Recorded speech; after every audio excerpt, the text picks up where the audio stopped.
बहुत बहुत स्वागत है आप सभी का बीएससी स्टडी पॉइंट पर। आज की क्लास के माध्यम से प्रॉपर हम बीएससी थर्ड सेमेस्टर के लिए केमिस्ट्री का पूरा मॉडल पेपर क्वेश्चन पेपर लेके आ चुका हूं। ये जो मॉडल पेपर मैं बना के लेके आया हुआ हूं, इसको फिर से मैंने जो है मॉडिफाई किया है, या कि कह सकते हो इसमें कुछ और भी मैंने पर्सन ऐड किया है, जो कहीं ना कहीं आपको अपने एग्जाम के लिए बहुत ही महत्वपूर्ण साबित होंगे और आपको अपने एग्जाम में यही पर्सन 7% आपको देखने को मिलेंगे। ठीक है, इस मॉडल पेपर को जरूर तैयार करके आपको जाना है। इसमें ज़्यादा क्वेश्चंस नहीं है, इतने कंपलसरी आपको तैयार करके अपने एग्जाम आपको देने चले जाना है। इसमें से देखा जाए तो आपको 75 नंबर का आपका पेपर रहेगा। इसमें से कम अगर देखा जाए तो आपके जो है इसमें से 60 से 65 नंबर जो इसी आपके पेपर से क्लियर हो जाएगा। अन्य कोई भी आपको देखने की आवश्यकता नहीं पड़ेगी, कोई भी क्वेश्चन आपको अन्य तैयार करने की आवश्यकता नहीं पड़ेगी। और आशा करता हूँ ये आपका मिनिमम मैंने बोला है, और यदि मैक्सिमम की हम बात करें तो आपका पूरा पेपर इन्हीं परसेंट आपका सॉल्व होने वाला है इस बार। ठीक है, चलेगा। हम परसों पर बहुत ही तीव्र गति से हम चर्चा किए ले रहे थे। हम केमिस्ट्री के पेपर की यदि हम बात करें, सबसे पहले आपको पेपर का नेम आपको देख लेना है। वैसे तो यूपी की जितने भी विश्वविद्यालय हैं सभी में पेपर जो है सेम ही लगता है। ठीक है, लेकिन एक बार पेपर का नेम आपको जरूर देख लेना है। यदि आपके भी यूनिवर्सिटी में सेम पेपर है तभी आप तैयार कीजिएगा, अन्यथा आपको तैयार करने की कोई भी आवश्यकता नहीं है।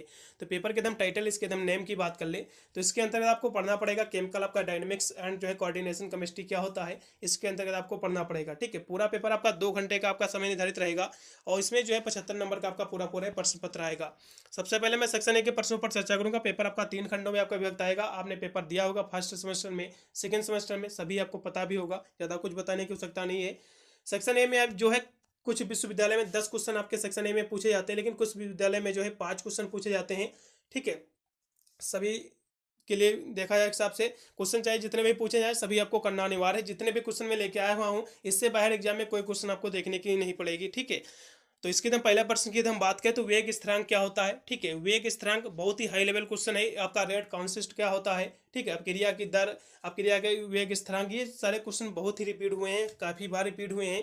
तो वेग स्थिरांक क्या है, और शून्य कोट की अभिक्रिया के लिए जो है वेग स्थिरांक का आपको मात्रा का आपको लिखना है। काफ़ी महत्वपूर्ण प्रश्न है। ठीक है, अगला क्वेश्चन भी आपका देखो कि अभिक्रिया की जो है कोट और आणविकता को जो है परिभाषित करना है। अभिक्रिया की कोट किसे कहते हैं, अभिक्रिया की आणविकता किसे कहते हैं, इन दोनों की डिफिनेशन आपको तैयार कर लेना है। बाय एक एक लाइन की इसकी डिफिनेशन है, ज़्यादा कुछ भी नहीं है। ठीक है, मैं एग्जाम से पहले पहले जो है मैं इंपोर्टेंट क्वेश्चन आंसर का वीडियो जो है जल्द से लाने का प्रयास करूंगा। जैसे आपका एग्जाम है उससे आप एक हफ्ता पहले मुझे जो है कमेंट कर देना, मैं इंपोर्टेंट क्वेश्चन आंसर का भी वीडियो अपलोड कर दूंगा। कुछ स्टूडेंट के पास जो है सीरीज या नोट्स वगैरह भी अवेलेबल नहीं रहते हैं, जो यूट्यूब के सहारे रहते हैं। तो आपका पेपर जैसे ही आपका है 1 वीक पहले मुझे जो है कमेंट कर देना, मैं इंपोर्टेंट क्वेश्चन आंसर का भी बहुत ही जल्द वीडियो अपलोड कर दूंगा। ठीक है, अगला क्वेश्चन भी आपका दिया हो कि साम्य स्थिरांक एवं जो है द्रव्यमान सक्रियता नियम क्या है, इसके बारे में आपको देख लेना है। काफी महत्वपूर्ण प्रश्न है, और ये जो है एक आईपीसी नाम आपको बिल्कुल रट लेना है। आईपीसी नाम एक नया क्वेश्चन बिल्कुल एग्जाम में बनेगा। ठीक है, तो आईपीसी नाम कैसे लिखा जाता है सब कुछ पता होना चाहिए, इसका नियम आपको तैयार कर लेना है। ठीक है, बहुत ही महत्वपूर्ण साबित होगा। फिर अगला क्वेश्चन आपका दिया हुआ है कि डाइपोल मोमेंट क्या होता है, जिसे हम जो वैद्युत द्विध्रुव कहते हैं। तो डाइपोल मोमेंट क्या है, इसके बारे में शॉर्ट नोट तैयार कर लेना है। कभी भी पूछा जाएगा तो शॉर्ट नोट में ही अधिकतर पूछा जाता है क्वेश्चन। तो यहाँ से आपके सेक्शन बी में आपके प्रश्न स्टार्ट हो गए हैं। इसके हम प्रश्नों की बात करें, टोटल इसमें 8 ही क्वेश्चन पूछे जाते हैं। किसी की कुछ यूनिवर्सिटी में 5 करने होते हैं, किसी यूनिवर्सिटी में जो है इसमें जो है 4 प्रश्न करने रहते हैं। ठीक है, इसमें कि सभी प्रश्न आप तैयार कर लीजिए, 8 के 8, बस पूरा आपका सेक्शन बी पूर्णतः क्लियर हो जाएगा। ठीक है, सेक्शन ए में आपके टोटल इसमें 5 ही प्रश्न पूछे गए थे, और कुछ विश्वविद्यालय में जो है 10 प्रश्न पूछे जाते हैं। मैं लास्ट में कुछ और भी शॉर्ट में आपको बताने वाला हूँ। ठीक है, तो सेक्शन बी के हम प्रश्नों की बात कर ले, इसमें 5% आपको करना है, जो कि इसमें आपके 8% दिए हुए हैं। ठीक है, तो 8% तैयार कीजिएगा, पूरी तरह आपका सेक्शन बी आपका क्लियर हो जाएगा। तो शून्य कोट की अपक्रिया के लक्षण क्या होता है, पहली बात तो शून्य कोट की अपक्रिया होती क्या है इसके बारे में आपको देख लेना, क्योंकि इसका जो है व्यंजन भी प्राप्त करने को एग्जाम में पूछ लेता है। तो शून्य कोट की अपक्रिया क्या होती है। ठीक है, तो ये सब एग्जाम में प्रथम कोट की अपक्रिया, द्वितीय कोट की अपक्रिया, ये सब एग्जाम में देखने को मिल सकता है। सारी कोट की अपक्रिया आपको देख लेना जो भी आपके एग्जाम में दी हुई है। ठीक है, एक बार पढ़ लेना, ज़्यादा कोई भी कठिन नहीं है, आपने हाई स्कूल इंटर में भी आपका पढ़ा होगा, ये वही सब कुछ है। ठीक है, अगला क्वेश्चन क्या आपका देखिए, आर्हेनियस समीकरण का आपको रण करना है। आर्हेनियस समीकरण it's very very most high level question है, इसके बारे में आपको जरूर तैयार कर लेना है। यह क्वेश्चन मोस्टली आपको अपने एग्जाम में देखने को मिलेगा। ठीक है, आर्हेनियस समीकरण क्या है, ठीक है, हाई लेवल क्वेश्चन, इसको देखिएगा। अगला क्वेश्चन भी आपका अब क्रिया वेग का जो है टक्कर सिद्धांत क्या है। ठीक है, इसके बारे में देख लीजिएगा। इसके सिद्धांत के अनुसार जो है वेग को जो है प्रभावित करने वाले कारक भी आपको वर्णन करना है इसका भी। फिर अगला क्वेश्चन का दिया हुआ है कि लासा तेलिए के नियम क्या होता है। बहुत ही हाई लेवल क्वेश्चन है ये, तो बिल्कुल बनेगा एग्जाम में, इसको भी से रट लो 100% की गारंटी के साथ। अगला क्वेश्चन आपका गैस के जो है क्रांतिक जो है मापदंड का आपको वर्णन करना है। पैरामीटर आप गैस क्या होता है। ठीक है, काफी महत्वपूर्ण प्रश्न, इसके बारे में भी आपको तैयार कर लेना है। फिर अगला क्वेश्चन आपका देखो कि वास्तविक गैसों का जो है गैसों के आदर्श व्यवहार विचलन का आपको वर्णन करना है, ये भी महत्वपूर्ण प्रश्न है।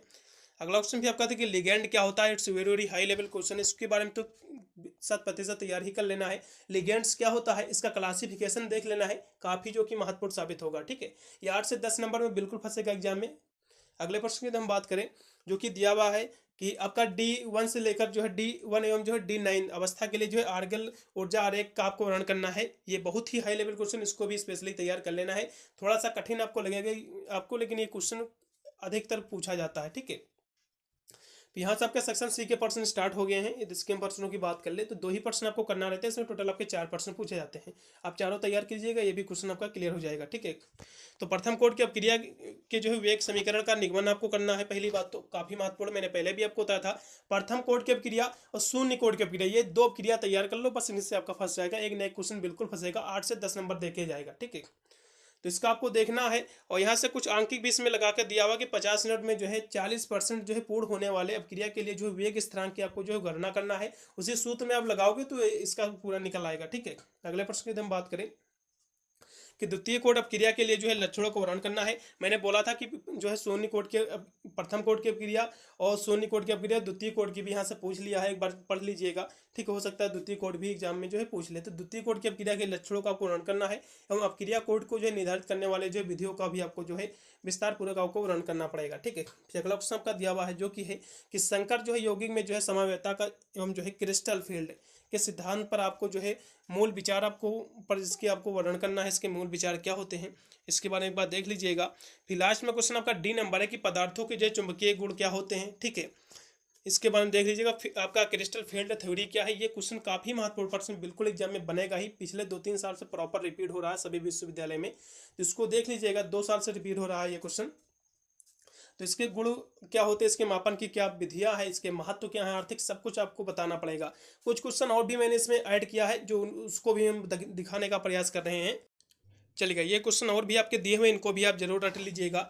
ये क्या होता है, यानी जो देखा जाए ऑर्डर ऑफ रिएक्शन क्या है, यानी किसी अभिक्रिया की कोड को परिभाषित कीजिए। तो ऑर्डर ऑफ रिएक्शन अभिक्रिया की कोड क्या होती है, अभिक्रिया की आणविकता मैंने पहले बताई था, अभिक्रिया की आणविकता और इसकी कोड क्या होती है, ठीक है। ये क्वेश्चन एग्जाम में बनते हैं शॉर्ट नोट में, ठीक। इसको रट लीजिएगा क्योंकि मैंने जो पेपर अभी मॉडल पेपर मैंने शुरुआत की, जो मैंने सेक्शन ए के पर्सन मैंने दिखाए थे, उसमें जो है टोटल 5 ही पर्सन थे, लेकिन कुछ विश्वविद्यालय में जो है 10 क्वेश्चन पूछे जाते हैं। इसलिए इन सभी और भी शॉर्ट नोट को इनको रट लो, बस पूरा पेपर आपका इन्हीं से क्लियर हो जाएगा।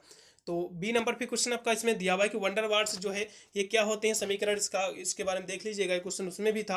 अगला क्वेश्चन भी आपका दिया कि जो है लिक्विड क्या होता है, जिसे हम द्रव कहते हैं। तो द्रव क्या होता है, पहली बात तो इसकी प्रॉपर्टीज क्या होती है, इसके गुण क्या होते हैं, ये जरूर देख लीजिएगा, महत्वपूर्ण प्रश्न एग्जाम के लिए। अगला क्वेश्चन आपका गैस स्थिरांक क्या है, ठीक है। गैस कांस्टेंट क्या है, ये भी क्वेश्चन महत्वपूर्ण, इसकी डिफिनेशन तो आपको आनी ही चाहिए, ठीक है। और आर के मान की जो है विभिन्न यूनिट्स के में जो है इसकी गणना भी आपको करने को पूछा गया था, ठीक है। अगला क्वेश्चन भी आपका एवरेज वेलोसिटी क्या होती है, जिसे हम औसत वेग कहते हैं। तो एवरेज वेलोसिटी क्या है, महत्वपूर्ण प्रश्न है, इसको भी तैयार कीजिएगा। अगला क्वेश्चन आपका क्रिटिकल कांस्टेंट क्या होता है, ठीक है, यानी क्रांतिक स्थिरांक क्या होते हैं, इसके बारे में देख लीजिएगा। काफी महत्वपूर्ण प्रश्न, पिछले 2 साल से प्रॉपर जो है अवध विश्वविद्यालय हो गया, वीपीएससी हो गया जौनपुर, और देखा है तो MGQVP, ये सभी विश्वविद्यालय में जो है, और माँ सुकुमारी विश्वविद्यालय में भी ये क्वेश्चन कॉमन था। आप चाहे तो 2 साल के पेपर जो है पिछले साल के उठाकर देख लीजिएगा, कॉमन क्वेश्चन आपको मिलेगा। अगला क्वेश्चन आपका लिक्विड क्रिस्टल क्या होता है, द्रव क्रिस्टल जिसको हम कहते हैं, इसकी परिभाषा आपको तैयार कीजिएगा, महत्वपूर्ण प्रश्न है। फिर अगला क्वेश्चन आपका दिया हुआ है कि आपका एक्टिवेशन एनर्जी क्या होती है, जिसे हम सक्रियण ऊर्जा कहते हैं। ये क्वेश्चन जो है पिछले साल जो है पूर्वांचल विश्वविद्यालय में जो है शॉर्ट नोट में क्वेश्चन आपको देखने को मिला था, ये क्वेश्चन महत्वपूर्ण है। फिर अगला क्वेश्चन आपका दिया कि सिलेक्शन रूल क्या होता है, ये क्वेश्चन जो शॉर्ट नोट में मिल सकता है, सिलेक्शन रूल ऑनली, ठीक है। लेकिन यहाँ से पूछा कि इलेक्ट्रॉनिक स्पेक्ट्रा जो है चयन नियम आपको बताना है, जो कि इलेक्ट्रॉनिक स्पेक्ट्रा का है, लेकिन आपको सिलेक्शन रूल क्या होता है ये स्पेशली आपको तैयार कर लेना, आपको शॉर्ट नोट अपनी बुक में आपको मिल जाएगा, ठीक है। अगला क्वेश्चन भी आपका दिया हुआ है कि जूल थॉमसन प्रभाव के आधार पर जो गैसों के जो है द्रवीकरण का आपको जो है वर्णन करना है। जूल थॉमसन इफेक्ट बहुत ही महत्वपूर्ण है, ठीक है, इसको जरूर तैयार कीजिएगा। अगला क्वेश्चन आपका क्या दिया हुआ है, जो कि आपके इसमें ठोस द्रव गैस क्या होता है, ये तो कंपल्सरी तैयार ही होना चाहिए। सभी को पता भी होगा कि ठोस द्रव गैस होता क्या है, आपने कक्षा 10 से लेकर 12 तक पढ़ा होगा, आप वही डिफिनेशन लिख सकते हैं, ठीक है, बहुत ही महत्वपूर्ण है। इसको जरूर तैयार कीजिएगा। अगला क्वेश्चन भी आपका दिया, कुछ यहाँ से 100 नोट आपको तैयार करना है, जैसा कि यूनिट सेल क्या होता है, जिसे हम इकाई सेल कहते हैं। तो यूनिट सेल क्या होता है, इसके बारे में तैयार करेंगे। फिर अगला क्वेश्चन आपका दिया कि क्रिस्टलीय अवस्था तथा जो है क्रिस्टल, ये क्या होता है, ठीक है। आपका क्रिस्टलाइन जो है स्टेट क्या होती है, इसकी जो है अवालनी क्रिस्टल क्या होता है, दोनों के बारे में देख लीजिएगा। अगला क्वेश्चन भी आपका कि समतलीय संकर लवणों में जो है प्रतिस्थापन प्रतिक्रियाओं को जो है क्रियाविधि को आपको समझाना है, ठीक है, उसको देख लीजिएगा। अगला क्वेश्चन भी आपका पदार्थ के विभिन्न चुंबकीय व्यवहार को आपको वर्णन करना है। फिर आपको ये क्वेश्चन तैयार करना है, चिलेट क्या होता है, ये क्वेश्चन आपको 100 नोट में 100% आपको देखने को मिलेगा। फिर अगला क्वेश्चन आपका दिया कि दरों में जो है अंतर आणविक बलों की जो उत्पत्ति क्या है, इसके बारे में एक बार पढ़ लीजिएगा। फिर आइडियल गैस क्या है, ये क्वेश्चन को मैं 100% गारंटी लेता हूँ बिल्कुल देखने को मिलेगा। आइडियल गैसेस क्या होती है, जिसे हम आदर्श गैस कहते हैं। और वास्तविक गैस और आदर्श गैस, वास्तविक गैस और आदर्श गैस ये क्या होती है, इन दोनों के बारे में तैयार कीजिएगा। दोनों की डिफिनेशन आनी चाहिए, इसके बीच में अंतर भी एग्जाम में पूछता है। तो इस क्वेश्चन की गारंटी लेता हूँ 100% की, इसमें से एक क्वेश्चन बिल्कुल फंसेगा, ठीक है, इसको तैयार कीजिएगा।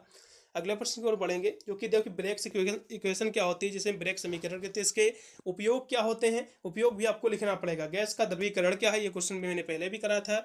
अगला क्वेश्चन भी आपका दिया हुआ कि उपसंयोजन बंध की जो है आपका वीपीटी की जो सीमाएं क्या है, और सीएफटी में जो है इसका कैसे जो है निवारण किया जाता है, निराकरण किया जाता है, ये भी आपको समझाना पड़ेगा, ठीक है। क्रांतिक स्थिरांक क्या है, ये क्वेश्चन मैंने पहले भी आपका उसमें पेपर में भी था आपका, इसको भी तैयार कर लेना है, ठीक है, चलेगा। फिर द्वितीय कोट की अपक्रिया के लिए वेग स्थिरांक के लिए ये जो है व्यंजक प्राप्त करना है, ये भी देख लीजिएगा। शून्य कोट, प्रथम कोट और द्वितीय कोट की कुछ जरूर देख लीजिएगा। पूरा मैंने पेपर दिखा दिया है। ये थोड़े से क्वेश्चन आपको ज़्यादा लग रहे होंगे, लेकिन ये पूरा इंपॉर्टेंट क्वेश्चन के बेस पर ही मैंने इस मॉडल पेपर को तैयार किया है। इससे बाहर कोई भी आपको क्वेश्चन देखने की अभी कोई भी याद करने की आवश्यकता नहीं पड़ेगी। आप इतने रट के जाइएगा, सारे प्रश्न टिक लगा लो, गूगल कर लो, अभी कहीं से इसको तैयार कर लो, जो कहीं ना कहीं आपको अपने एग्जाम में सारा सा इन्हीं से आपका पेपर सॉल्व होने वाला है। मिलता हूँ वीडियो के लिए, तब तक सभी को thank you for watching this video.